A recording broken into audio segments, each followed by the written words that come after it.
They say the left hand, it drop mountains. They say the right hand, be slaying dragons. The untouchable True School Sports Empire. And y'all know the rest, man. Now listen, I can't believe it because I didn't think it was going to happen. But maybe I really shouldn't be surprised. But either way, Nick Ball exposed by the heartbreaker, Brandon Figueroa. Yes, guys, result of the fight is Brandon Figueroa breaking down Nick Ball, beating him to a pulp in the 12th round, and he has went on the road. He has went to Liverpool. He has continued the tradition of Mexican and Mexican-American fighters going to the UK and beating up on British champions. So Nick Ball, a lot of people regarded him highly, you know, but he got found out today. And I want to give Brandon his respect because I've been hypercritical of Brandon over the last year or so, and it goes to show you, you know, when you work hard in the gym, it doesn't matter people like me or the media or anybody else. You the fighter, get a chance to determine what you're going to do. So congratulations to him and his whole team, Manny Robles, and the new WBA featherweight champion. Now, Pops, I'm going to swing it over to you. You watched the fight. You know, I know you like Nick Ball, but what was your take on just how everything played out? I mean, I before the fight started, I expected Nick Ball to go in there, and I thought he literally was gonna knock the fuck out of Brendan, the tree down, and Brandon Figueroa and damage him. But obviously, the punch output, the pressure that Figueroa put on our Ball cost him the fight. Yeah, he was breathing hard. About 5 rounds, he was breathing hard, this and that. So this is why we have to see the fights. And I just got to do one more thing. The disrespect for Andrew Leo is fucking real. Nobody wants to give this man no respect when he's a 2-time champion, and people keep putting him in the lap, put him to finish last and everything. You know, when he comes up first, and he knocks motherfuckers out. So congratulations to Figueroa. Good luck to Nick Ball. Disappointment. I'm disappointed in him, but that's how boxing is. And man, what I'm gonna tell you is right now, Andrew Leo is gonna come, and all you haters, y'all gonna become appreciators when he get all the belts. Yeah, I agree. But as far as this fight, just sticking with this fight, yeah. I didn't think Nick Ball was gonna stop Brandon Figueroa. You know, because I watched enough Nick Ball to know that he's not really punching like that. But I've also watched Nick Ball to believe that okay, Nick Ball is craftier. He has enough volume to offset maybe some of Brandon's volume. Yeah. And I thought he was gonna win a points decision. I thought he was gonna outbox Brandon Figueroa to a points decision. And this fight was really like a throwback fight in a sense for Brandon, because you know, if you go back to 2022 when Brandon Figueroa was at his best, when he fought Luis Neri, when he fought Carlos Castro. You know, he's not, like, listen, like, he's not, we're not going to get it confused with Salvador Sanchez or Oscar De La Hoya. He doesn't have those pound-for-pound type of skills. But he's a big, strong, volume puncher who likes to get downhill on his opponents. And that's kind of what he got back to in this fight. That's why Nick Ball, who normally has a pretty good gas tank. Yep. You know, you look at Nick Ball round 7, round 8, round 9, and he looks gassed out. He looks tired. And that's the kind of pace that Brandon Figueroa can put fighters under. And it takes a special fighter, a skillful fighter, to deal with that over 12 rounds. And it's crazy because from Figueroa, Brandon says, think about Figueroa, he stands right there too. He's coming forward all the time. He also becomes predictable, just like Nick Ball, just doing the same thing, overthrowing the punches and going around. And so I thought that by the way Figueroa was fighting, that Ball eventually was going to figure him out and get him, because what I liked about Figueroa, because he's about as tall as me. Ball is about as tall as me, is that when he threw the uppercuts, he really landed them. I wish he would throw them more. But one of the things about Ball, right, because, you know, more than any weight class in boxing, I study these guys. Like, I study all these guys in the featherweight division because, you know, you guys know with Angelo and whatnot. One thing I noticed about Nick Ball is he has a very repetitive punch selection. Like, yeah, he's strong, yeah, he's physical and all these kind of things, but his punch selection is very repetitive.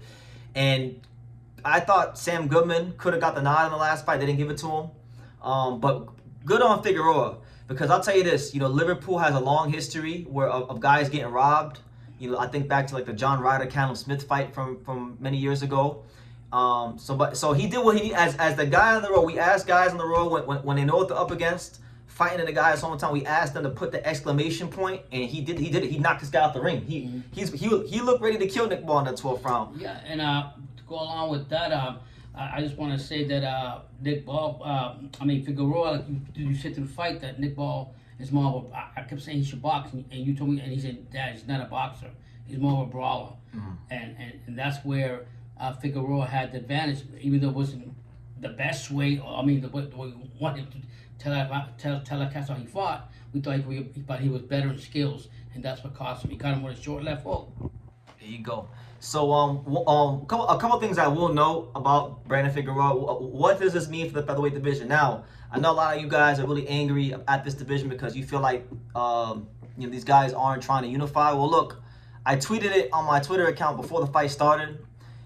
It is worth noting that Brandon Figueroa and Rafael Espinoza, so the WBA champion and the WBO champion at featherweight, are both trained by the same person, which is Manny Robles, which, I believe, I'm not trying to put words in these guys' mouth because nobody said anything about it yet, but it could be a potential roadblock towards undisputed and or unification fights happening. Because so maybe, I don't know, maybe if they got if it gets to a scenario where they got to fight, maybe Brandon Figueroa's dad might have to come train them again. I don't know, but just want to throw that out there for you guys. And as far as, go ahead. I'll just say it like this: whether they have those two champions in the same camp and whatever they are, and the same trainer, and they might hold back the belts. Eventually, somebody's gonna come knocking at the door, and that's gonna be Angelo Leo. So if he has to take one by one, believe me, he's gonna do it.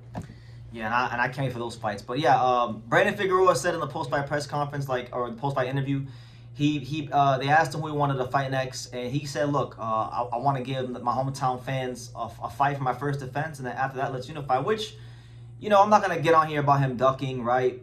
He just became champion like 5 minutes ago. Most of the time, fighters do have their first defense at home unless, you're Angelo Leo and they make you go all the way to Japan. But that's neither here nor there. Congrats to Brandon Figueroa. This was a throwback performance. This was vintage heartbreaker, Brandon Figueroa. And I look forward to seeing, him getting in the mix now with the guys like Shushu and Angelo Leo and hopefully Rafael Espinoza. And I'm just going to say like this, and just because he is a two-time champion, Figueroa, right? But I'm going to say this, he's a new coming out to this division, right? Is he the weakest link in the division now with the belts? In my opinion, yes. Mm-hmm. So now it'll be Espinoza, Shushu, Leo.